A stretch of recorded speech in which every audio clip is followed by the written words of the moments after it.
Hello, I'm Arielle Smith. I'm a choreographer and I'm here working with National Youth Dance Wales on their residency.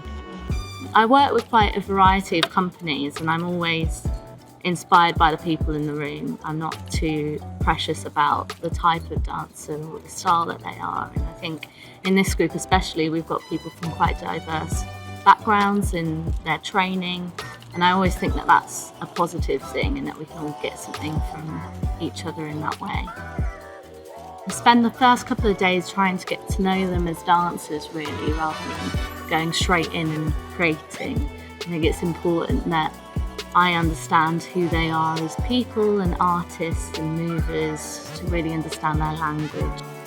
The piece we're creating is hopefully going to be quite high energy and fun, especially because this company haven't performed in such a long time. So I think it's really important that we try and just re-energise and feel inspired by each other and the work that we're putting on stage, and that we enjoy what we're doing, because that's what's the most important thing at the end of the day.